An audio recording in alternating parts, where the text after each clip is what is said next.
el ser humano invierte o gasta durmiendo. Me quedé realmente sorprendido porque según la longevidad de los seres humanos hoy en día, promedio, se calcula que una tercera parte de nuestra vida la pasamos durmiendo. Es decir, entre 20 y 25 años de nuestra vida estamos durmiendo. ¿Qué te parece? Entre 20 y 25 años, la mayoría de nosotros vamos a estar durmiendo. Y me llamó tanto la atención decir, madre mía, 25, 23, 24, 22 años de nuestra vida durmiendo, no haciendo, entre comillas, nada, me impactó muchísimo. Y eso me motivó a ver en la Biblia los sueños, pero no los sueños de soñar, sino personas que se echaban a dormir y mientras durmieron, cosas sucedieron a su alrededor. Y me llamó la atención que ya desde el primer libro de la Biblia, en el libro del Génesis, se nos habla de un profundo sueño que el primer ser humano experimentó. Leamos en Génesis 2:21, por favor. Un versículo muy interesante donde aparece una palabra muy importante en la Biblia, que es la palabra hebrea tardemá. La palabra tardemá no es dormir de una forma ligera, que cualquier cosa te despierta, sino tiene que ver con un sueño muy profundo, donde no te enteras de lo que está ocurriendo a tu alrededor. Esta palabra tardemá, que habla acerca de un sueño profundo, no solamente se refiere al aspecto físico, sino que también, como vamos a ver después en el libro de Isaías, hay personas que espiritualmente hablando están totalmente dormidos. Aunque los veas con los ojos abiertos, comen, hablan, viajan, etcétera, espiritualmente hablando tienen el alma adormecida y por eso no se enteran de muchas cosas que pasan en su vida. Génesis 2:21 dice que entonces el Señor Dios hizo caer en un sueño profundo a Adán, y mientras éste dormía, tomó una de sus costillas y cerró la carne en su lugar.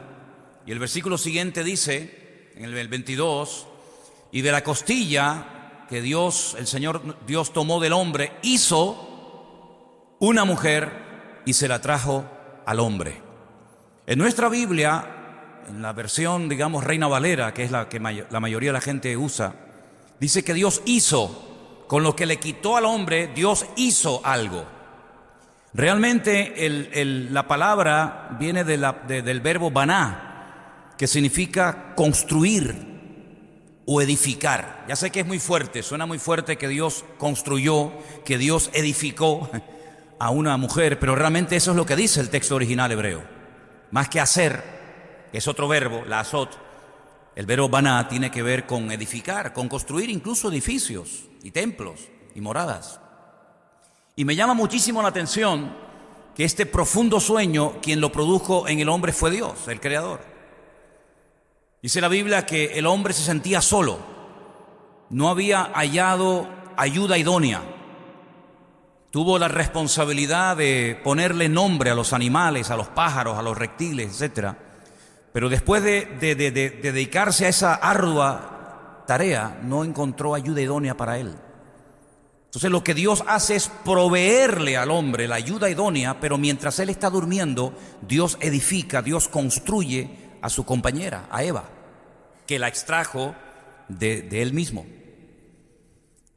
Y mucho tiempo después, siglos más tarde, el Hijo de Dios, nuestro Señor Jesucristo, cuando habla acerca de que Él va a tener también una esposa, también se le llama a veces la novia, me refiero a la iglesia, Él no habla de crear, sino habla también de edificar, habla de construir. Hay una gran diferencia entre crear y entre edificar o construir. La obra creadora de Dios fue instantánea. No era algo que era un producto de un largo proceso. Dijo Dios, sea la luz, y fuera luz. Es decir, la obra creadora de Dios fue instantánea. Sin embargo, edificar no es algo instantáneo, lleva tiempo. Hay que darle forma, hay que invertir tiempo, dinero, energía, etc. Y por eso cuando Él habla de la amada, cuando Él habla de la novia o de la esposa, que es la iglesia, Él no habla de crear, que es algo así, instantáneo, sino habla de un proceso largo y arduo que consiste en edificar, en construir algo que lleva tiempo. Y estamos hablando de nosotros, del cuerpo de Cristo, de la iglesia. Me llama muchísimo la atención que mientras Dios estaba trabajando, mientras Dios estaba haciendo algo muy importante para la vida del hombre, este estaba dormido. Dios le enseña a este hombre cosas muy interesantes, pero creo que una de las más importantes que podemos ver en este pasaje, en este acto de construir, de edificar la compañía idónea para el hombre no toma parte activa. El hombre no propone, el hombre no sugiere, el hombre no se queja, sino que él entra en un profundo sueño, repito, producido por Dios, para que no moleste a Dios en lo que está haciendo.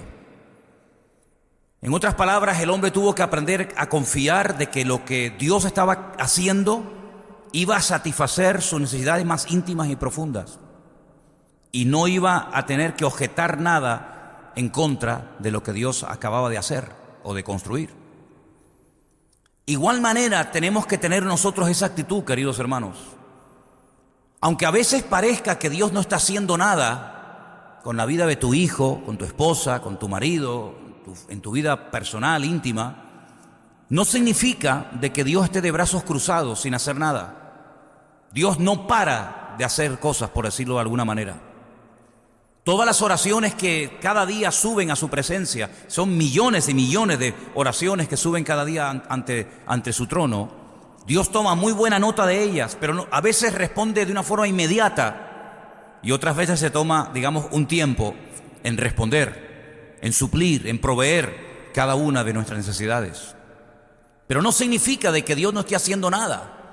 Dios está haciendo todo lo necesario y preparando todo lo necesario para que tu vida y la mía sea una vida plena, una vida bendecida y una vida de completa satisfacción. Él, cuando vino personalmente, cuando vino a este mundo, Él dijo: yo he venido para darte a ti específicamente, hijo, hija mía, vida. Pero no un tipo de vida mediocre, no un tipo de vida rutinaria y monótona, sin sentido, sin propósito, sino una vida en abundancia, una calidad de vida, de tal manera que aunque tal vez no tengas la mejor casa y no tengas la mejor ropa y no tengas esto y no tengas aquello, interiormente tú puedes tener la satisfacción de que mi Dios está tratándome mejor de lo que yo merezco y me está dando todo aquello que mi vida necesita para poder vivir tranquilo y con la paz y la bendición del Señor. Amén, hermanos. Ese sueño profundo que Dios permitió que Adán experimentara, en cierto sentido, Él lo traslada al mundo espiritual. Cuando a través de la pluma del profeta Isaías dice que su pueblo, en ese momento era el pueblo de Israel, por su desobediencia, por su rebeldía, por su rechazo a la palabra, por no querer someterse a la voluntad de Dios, experimentaría por un tiempo, no siempre, pero por un tiempo, su pueblo experimentaría ese sueño profundo, ese sopor espiritual, esa especie de estar como anestesiado y no enterarte de lo que está sucediendo a tu alrededor. Y en Isaías capítulo 29, el versículo 10, habla muy claramente acerca de cómo una persona no solamente puede dormir como un tronco, como se suele decir habitualmente, sino que hay personas que no son conscientes, pero espiritualmente hablando, están dormidos. Porque el Señor derramó sobre vosotros espíritu de sueño. Y ahí aparece otra vez la palabra de Génesis, tardemá, sueño profundo. Y ahí dice espíritu de sueño. Cerró los ojos de vuestros profetas y puso velo sobre las cabezas de vuestros videntes. Así se llamaba también a los profetas en aquel tiempo. Porque el Señor derramó sobre vosotros ese espíritu de sueño. Seguimos. Y os será toda visión como palabras de libro sellado, el cual si dijeren al que sabe leer y le dijeren: lee esto ahora, él dirá: no puedo, porque está sellado. Y si le dieren el libro al que no sabe leer, diciéndole: lee ahora esto, él dirá: no sé leer. Dice pues el Señor: porque este pueblo se acerca a mí con su boca y con sus labios me honra, pero su corazón está lejos de mí, y su temor de mí no es más que un mandamiento de hombres que les ha sido enseñado. Por tanto, he aquí que nuevamente excitaré yo a la admiración de este pueblo con un prodigio grande y espantoso, porque perecerá la sabiduría de sus sabios y se desvanecerá la inteligencia de sus entendidos. Ay de los que se esconden de Dios encubriendo el consejo y sus obras están en tiniebla y dicen, ¿quién nos ve y quién nos conoce? Así como Adán entró en un profundo sueño y mientras Adán dormía, Dios estaba haciendo cosas tremendamente importantes que cambiarían su vida y la vida de todos los seres humanos, evidentemente. Espiritualmente hablando, el pueblo de Israel entraría en una etapa de largo y profundo sueño espiritual, donde no podrían percibir las realidades del Evangelio.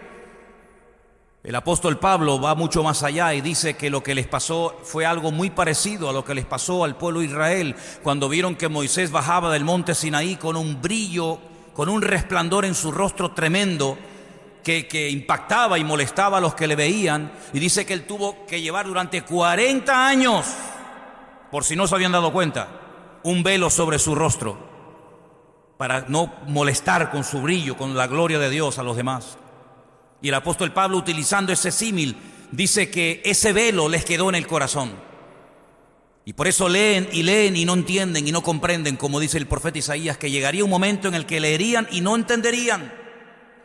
Y estarían como ciegos, estarían como dormidos espiritualmente hablando por un tiempo, mientras Dios está haciendo cosas muy interesantes en otras naciones y en otros pueblos, hasta que nuevamente dice la Biblia que cuando el velo les sea quitado es cuando ellos van a reconocer que el verdadero Mesías era al que crucificaron. Y cuando se conviertan a Cristo, el velo, dice, les será quitado y podrán entender y podrán ver lo que hoy en día leyendo lo leen, pero no lo entienden.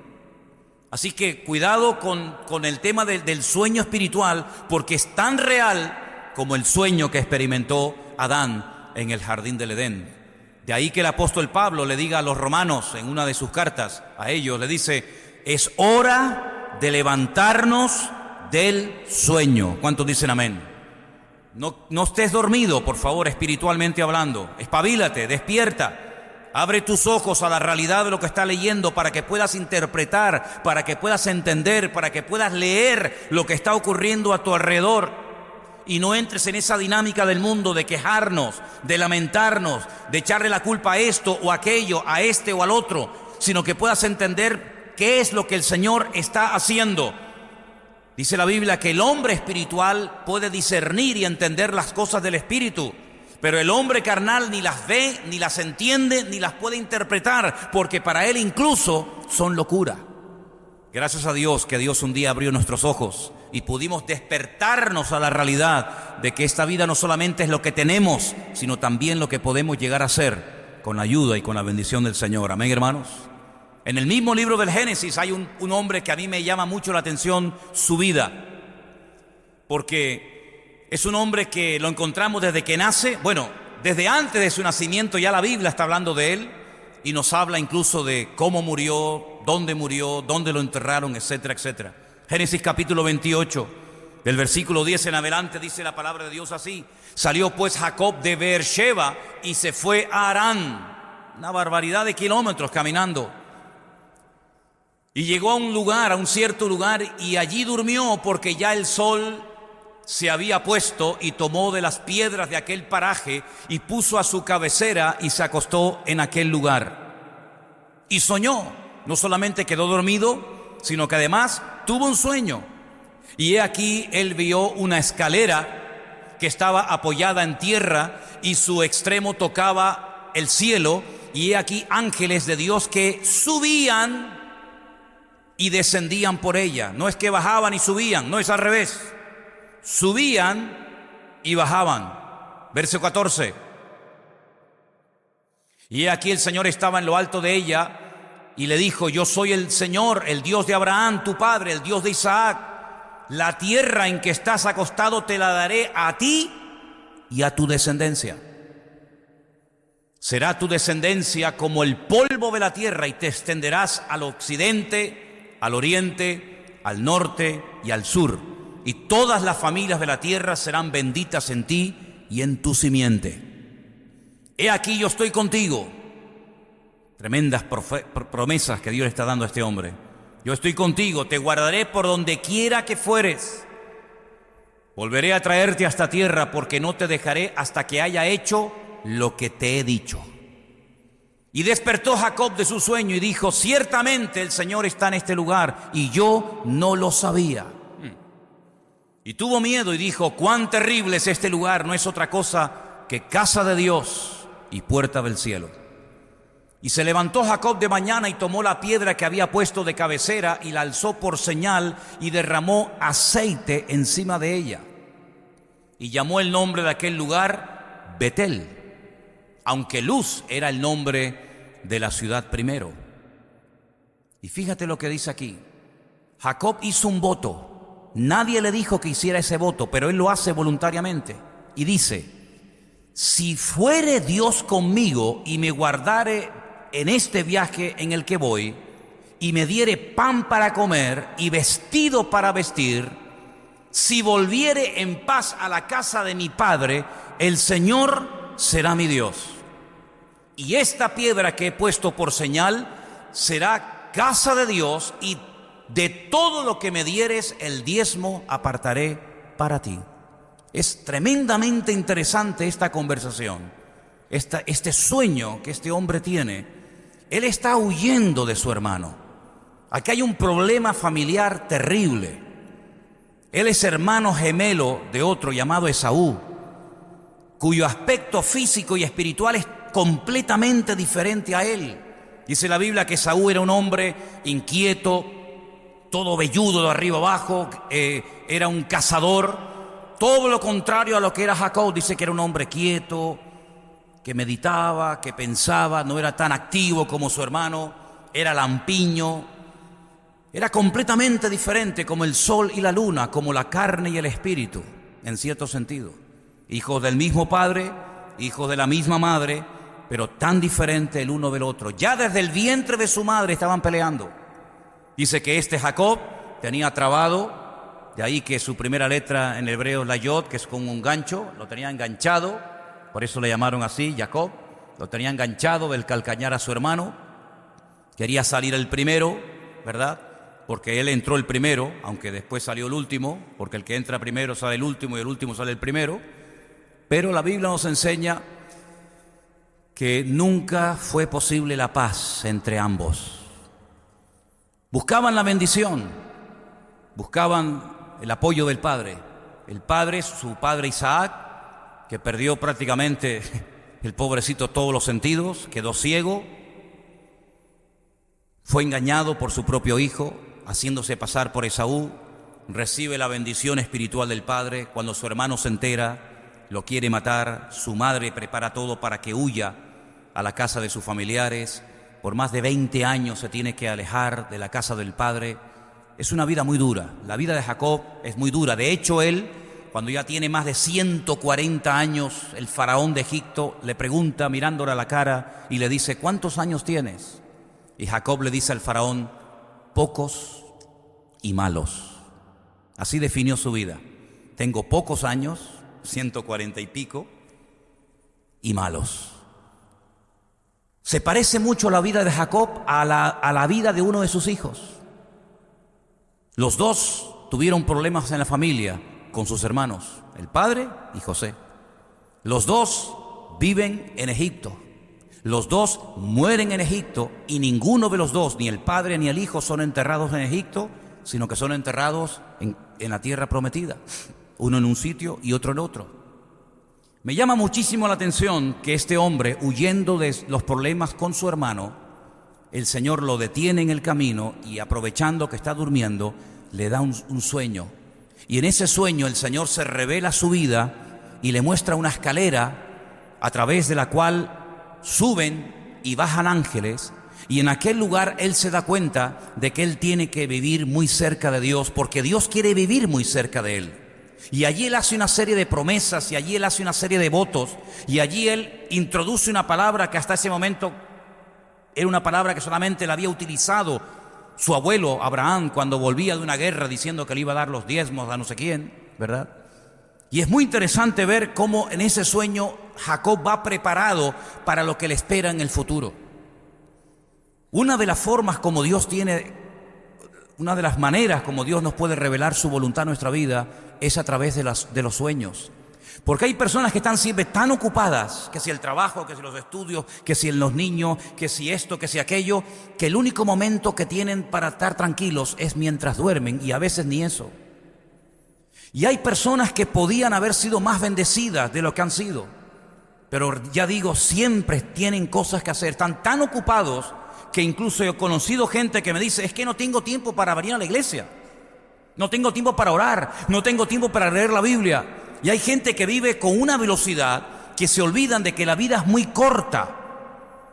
Y en ese periodo muy corto de tiempo es cuando tienes que captar el plan, el proyecto, el propósito de Dios para tu vida, para poder llevar a cabo la voluntad de Dios en tu vida y no la tuya, y no perder el tiempo ni la vida. Y el Señor preparó a Jacob y le dijo, yo quiero ser tu Dios, yo quiero estar contigo, yo quiero bendecirte, quiero darte la tierra de Canaán a ti y a tu descendencia, quiero bendecir tus descendientes, quiero ser tu Dios.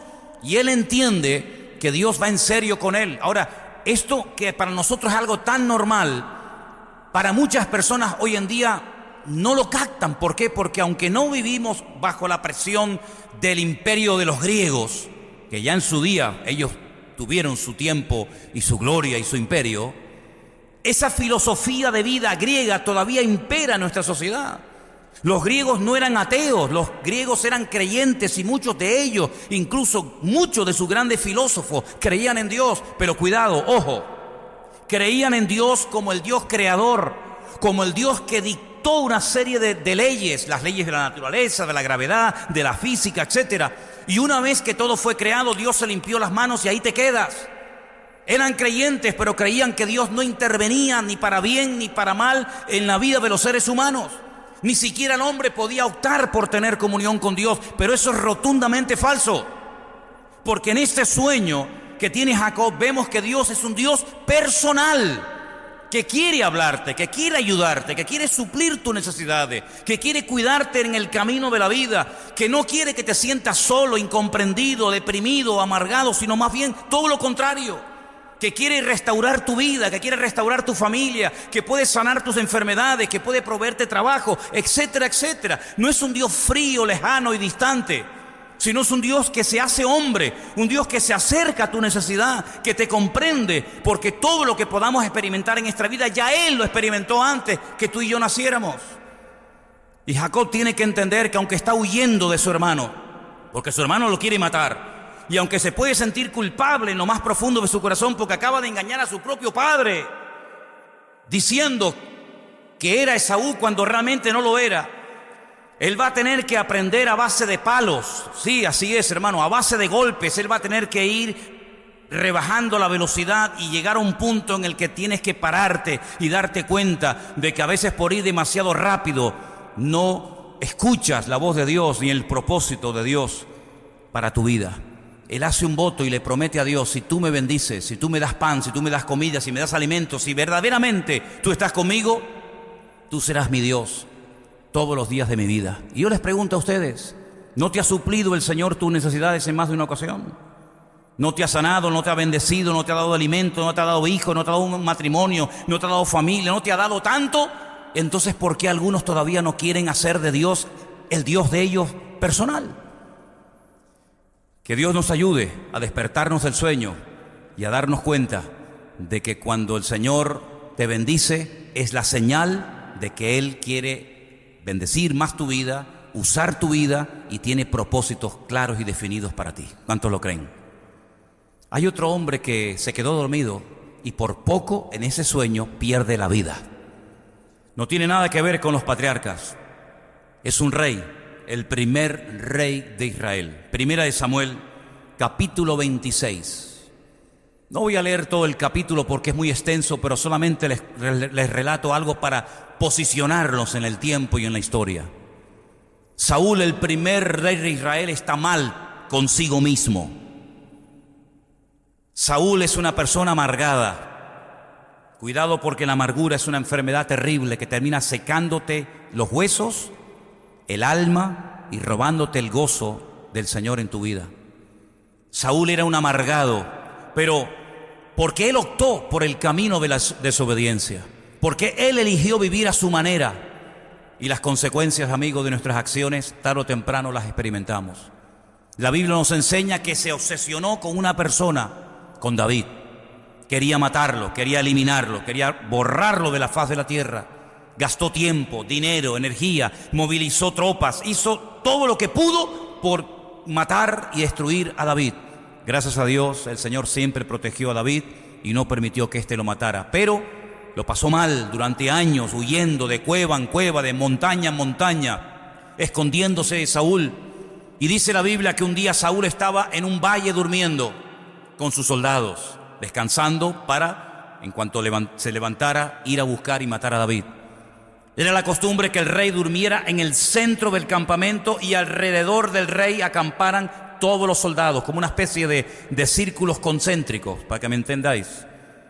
Si alguien entraba al campamento y rompía el primer círculo de protección, se encontraba con el segundo y con el tercer anillo, y así era muy difícil llegar a la vida del rey. Pero algo pasó ese día que todo el mundo quedó dormido, incluso la guardia personal del rey Saúl. David desde la montaña observa al rey durmiendo en el centro del campamento. Sigilosamente, imagínense la escena, baja de las montañas y se adentra dentro del campamento, una auténtica locura.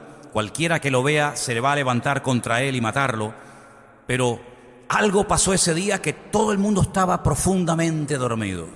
Saúl está en medio del campamento, David se adentra, le coge la lanza, puede matarlo, puede clavarlo contra el suelo en ese momento, pero no lo hace, se marcha, y cuando está otra vez lejos en la montaña comienza a gritar: Saúl, Saúl, Abner, el general de la guardia personal del rey, y le dice: eres digno de muerte, tenías que proteger la vida de tu rey y no lo has hecho, y tengo aquí en la mano la lanza del rey.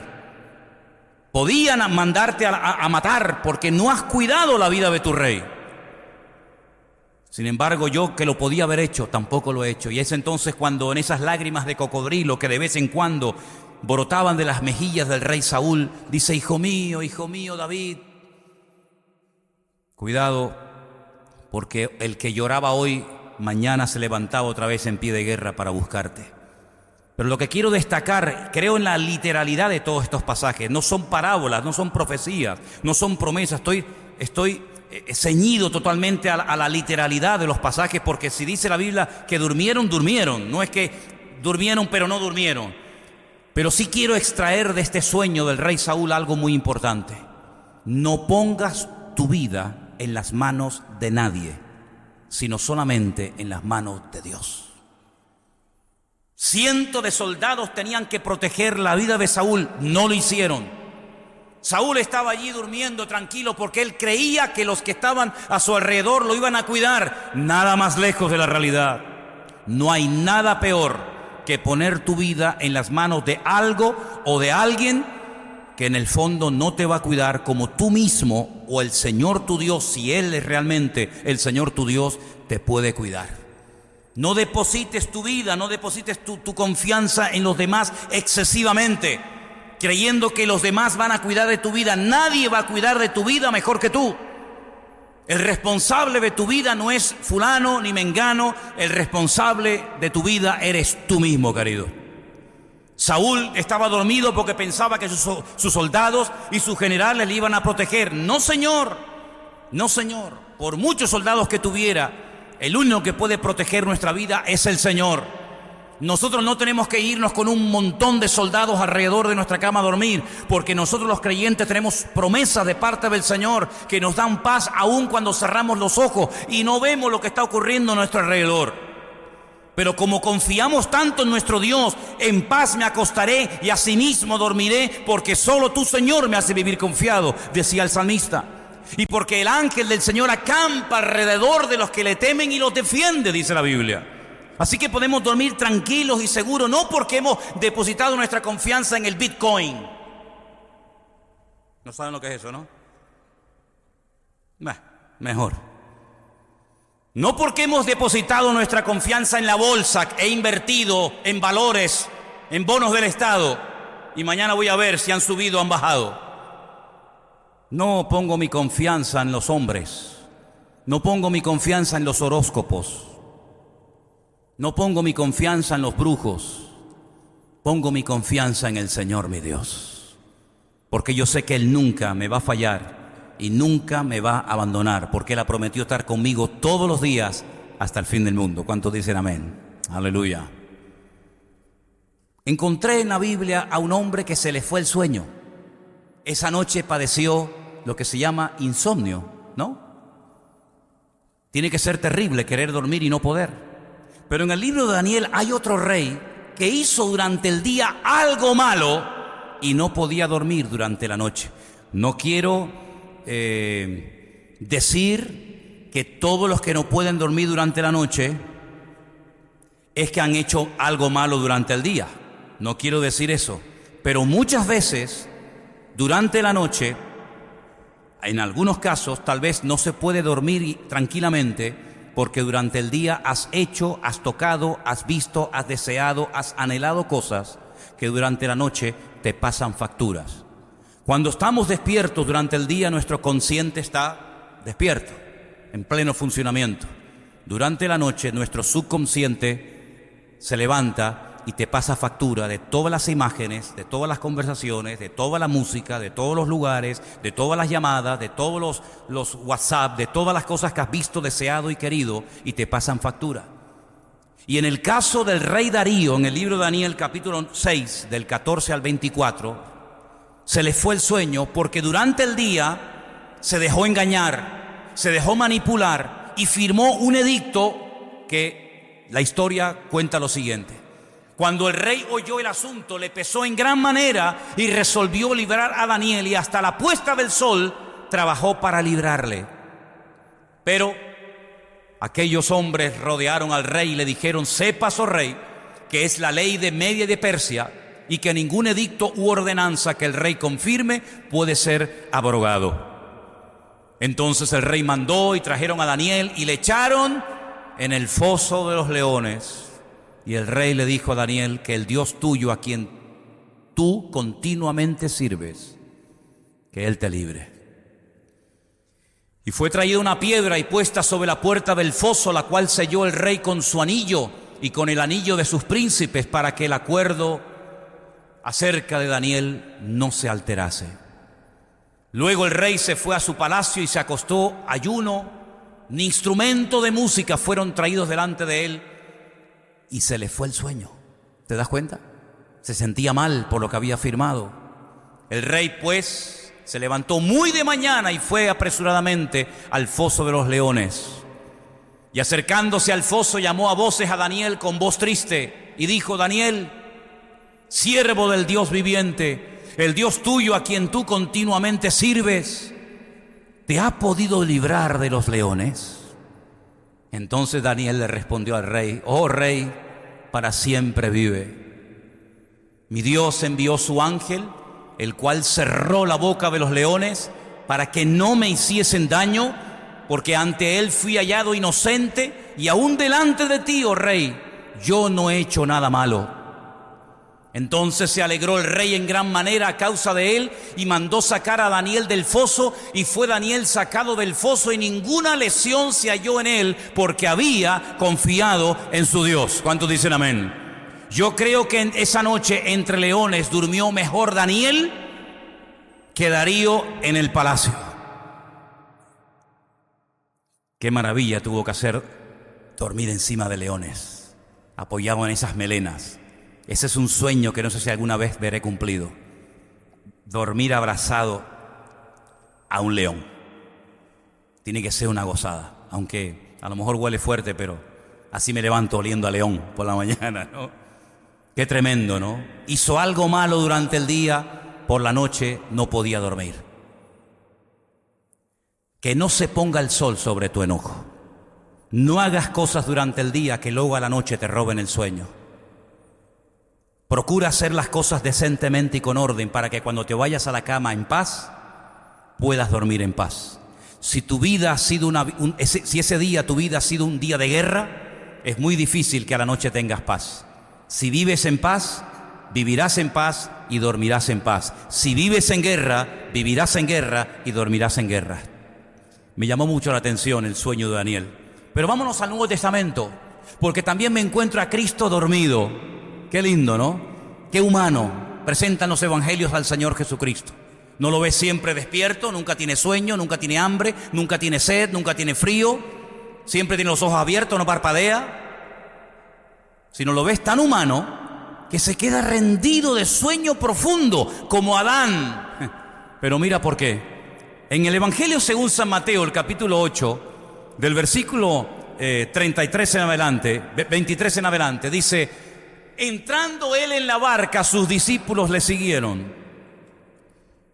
Y aquí se levantó en el mar una tempestad tan grande que las olas cubrían la barca, pero él dormía. Vinieron sus discípulos y le despertaron diciendo: Señor, sálvanos que perecemos. Y él les dijo: ¿por qué teméis, hombres de poca fe? Entonces levantándose reprendió a los vientos y al mar, y se hizo grande bonanza. Y los hombres se maravillaron diciendo: ¿qué hombre es este que aún los vientos y el mar le obedecen? ¿Cómo podía dormir el Señor Jesucristo en medio de una tempestad tan enorme? Señor Jesucristo era la paz personificada. ¿Cuántos dicen amén? Tú y yo podemos tener paz, pero Él era la paz personificada. Nunca perdió la paz, nunca se puso nervioso, nunca se preocupó. Él sabía perfectamente que su vida estaba totalmente cuidada y protegida por su Padre. Conocía las Escrituras perfectamente. Mira, cuando uno conoce las Sagradas Escrituras y al Dios de las Escrituras, pase lo que pase, tú tienes una tranquilidad y una paz en medio de la tormenta que no te puedes ni imaginar. El Señor Jesucristo sabía perfectamente que Él, como Mesías que era, no moriría ahogado en las aguas del mar de Genesaret. Él sabía perfectamente por las profecías del Antiguo Testamento que Él moriría crucificado entre dos malhechores en la ciudad de Jerusalén. Por lo tanto, como Él sabía perfectamente su destino y conocía perfectamente las Escrituras que hablaban de Él, de su vida, de su muerte, de su resurrección, etcétera, etcétera, Él podía estar totalmente dormido, profundamente dormido, porque aunque entrara agua en la barca, probablemente, y yo estoy tratando de aprenderme el Salmo 91 de memoria en hebreo, cuando dice la Biblia que caerán a tu lado 1000 y 10,000 a tu diestra, mas a ti no llegará. Algunos dicen que ese salmo es un salmo 100% mesiánico. No lo sé, porque ni siquiera se conoce el autor del Salmo 91. Y algunos comentaristas no saben si es un salmo escrito a un hombre, escrito a un pueblo, escrito al Mesías. Da igual. Lo que está bien claro es que cuando el Señor permita, porque a veces lo permite, y no tiene por qué pedirme permiso ni perdón, que pasemos por algún tipo de tribulación o angustia o tormenta, podemos tener paz en la tormenta, porque el Señor Jesucristo durmió en medio de la tormenta, porque Él conocía las Escrituras y sabía que las Escrituras lo iban a proteger hasta el momento cumbre de su vida, cuando moriría en el monte Moriah. ¿Cuántos dicen amén? Así que el conocimiento de las Escrituras y el conocimiento experimental del Dios de las Escrituras produce paz en nuestro corazón, y podemos estar tranquilos, dormidos en medio de una tormenta. Pero los discípulos también se quedaron dormidos, pero no precisamente por paz. En el Evangelio según San Mateo, el capítulo 26, los encontramos dormidos cuando no tenían que haberse quedado dormidos. Se les había pedido un encargo muy importante. La historia de la humanidad estaba a punto de cambiar radicalmente. Y es la primera vez que el Señor Jesucristo se dirige a 3 de sus discípulos, Mateo capítulo 26, verso 36, y les pide algo que hagan por Él y no lo cumplen. Jesús entonces llegó con ellos a un lugar que se llama Getsemaní, donde se prensa la aceituna. Y le dijo a sus discípulos: sentaos aquí entre tanto que yo voy allí y oro.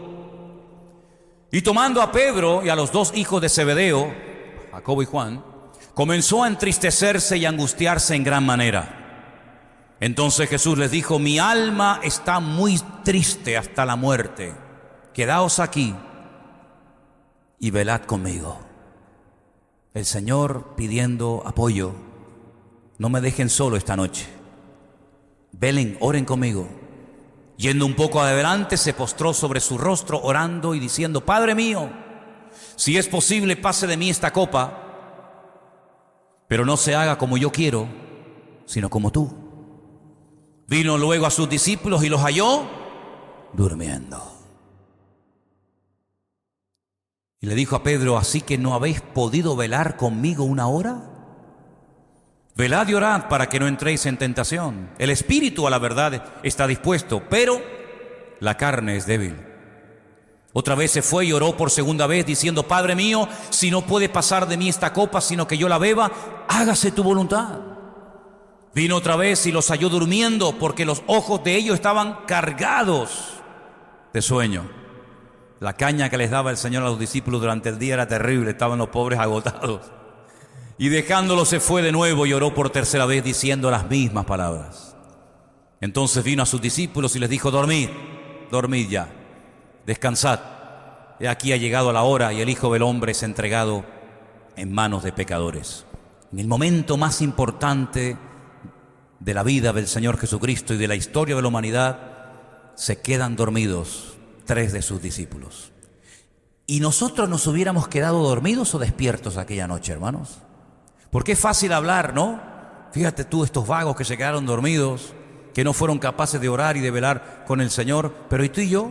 Qué fácil es hablar mal de los demás, ¿verdad? Pero mirarnos el ombligo, qué difícil resulta, ¿no? Siempre la culpa la tienen los demás. Cuando no es el diablo, es Dios. Cuando no es esta iglesia, es la otra. Cuando no es el pastor este, es el de la esquina. Siempre la culpa la tiene o el hijo, el padre, la nuera, el suegro. Siempre la tiene alguien, cualquiera, menos tú. Pero ¿y nosotros, queridos hermanos? ¿Nos hubiéramos quedado dormidos o nos hubiéramos quedado toda la noche orando y velando con el Señor, sabiendo que en cuestión de minutos lo iban a llevar y su vida iba a ser completamente masacrada y posteriormente clavado en una cruz? A mí me llama mucho la atención, y creo que ya lo he dicho en otras ocasiones y lo sabéis, que días más tarde, concretamente 72 horas más tarde, a estos discípulos, a los mismos, se los encuentra pescando en el mar de Galilea.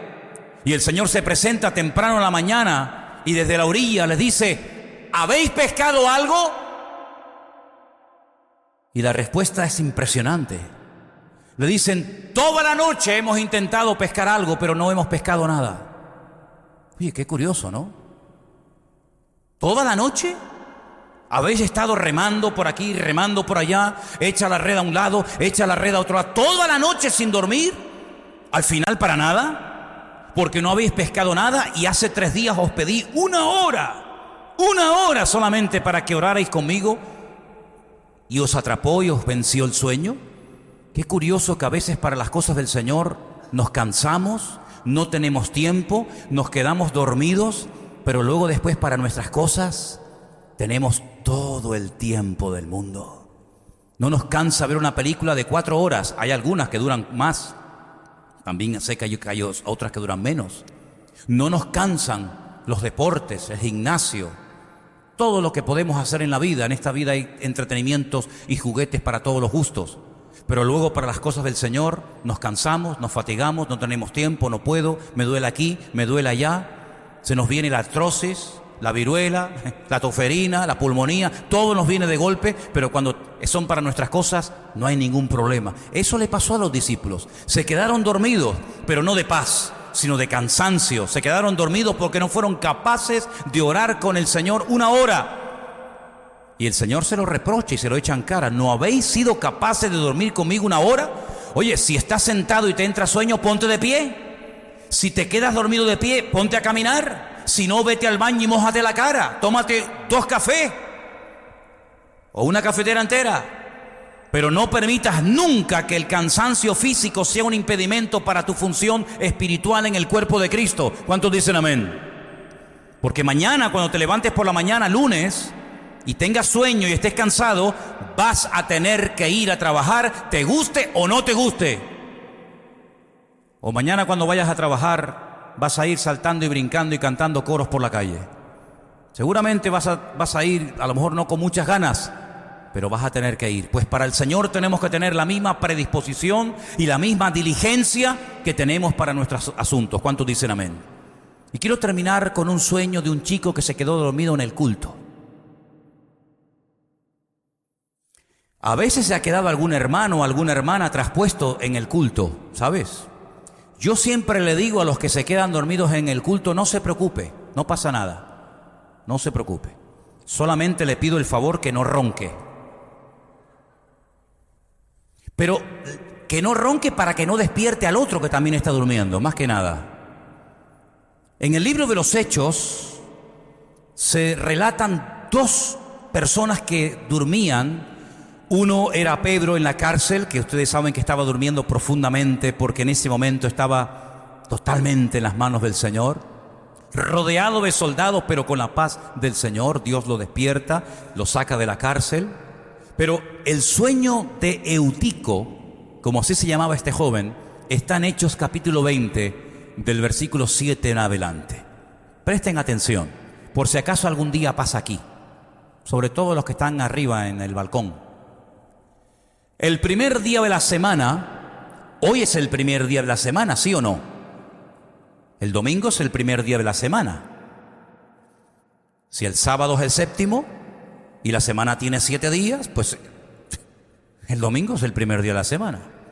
Estaban reunidos los discípulos para partir el pan. Pablo les enseñaba habiendo de salir al día siguiente y alargó el discurso hasta la medianoche. No se preocupen. No soy Pablo. Y además mañana no salgo de viaje. La que sale es mi suegra y Elena. Y Sonia. El jueves, ¿no? Podemos estar entonces de culto hasta el jueves. Y había muchas lámparas en el aposento alto donde estaban reunidos. ¿Sería el mismo aposento alto? De Hechos capítulo 2. Bueno, déjenlo ahí. Un joven llamado Eutico que estaba sentado en la ventana. ¿A quién se le ocurre? Rendido de un sueño profundo, otro sueño profundo más, como el de Adán en el jardín del Edén. Rendido de un sueño profundo, por cuanto Pablo disertaba largamente, vencido del sueño, cayó del tercer piso abajo y fue levantado muerto. Entonces descendió Pablo, se echó sobre él y abrazándole dijo: no os alarméis, pues está vivo. Después de haber subido y partido el pan y comido, habló largamente hasta el alba y así salió. Y llevaron al joven vivo y fueron grandemente consolados. Alguien se puede quedar dormido en la iglesia y se puede caer al suelo y matarse, pero la última parte no estoy seguro de poder hacerla, de orar sobre él y despertarlo, así que ándese con ojo. La cuestión está en que éste se quedó dormido en la iglesia. Y he guardado este último ejemplo para el final, no por ser el menos importante, sino porque éste se quedó dormido en el culto. Escuchando la palabra de Dios se quedó dormido. Y saben que a veces como pastor, a veces he tenido la sensación mientras predico de llegar a pasar por mi pensamiento, por mi mente, que pueda haber gente dentro del culto y de la iglesia escuchando la palabra y estar dormidos espiritualmente hablando. A este le pasó. No valoró el hecho de que estaba Pablo ese día predicando la palabra. Nunca más lo volvería a escuchar. Pablo al día siguiente salió de viaje y probablemente nunca más volvió a ese lugar. Pero se quedó dormido dentro del culto, dentro de lo que llamaríamos hoy la iglesia. Y se quedó dormido, se cayó y al caerse se mató. Fíjense el proceso. Se quedó dormido. El que se queda dormido termina cayendo y tropezando, porque no estás centrado en las cosas del Señor y vas a caer tarde o temprano, porque no estás con los ojos abiertos, porque estás atontado, porque estás dormido, te vas a caer y puede ser que te caigas con herida incurable o con herida de muerte, como aquel que dice la Biblia que cuando era niño alguien salió corriendo con él en brazos, se le cayó. No murió, pero quedó lisiado de los pies para toda la vida. Por una caída que tuvo, que quedó marcado para toda la vida. Y hablo de Mefiboset, el nieto del primer rey de Israel, el hijo de Jonatán, ¿se acuerdan? Cayó y quedó lisiado, quedó mal de los pies, y aunque vivió toda la vida comiendo a la mesa del rey David, pero todo el mundo cuando lo veía caminar o cuando le observaban las piernas decían: mira, esto fue por una caída que tuvo cuando era niño. Este no se cayó y quedó herido, este se cayó y se mató.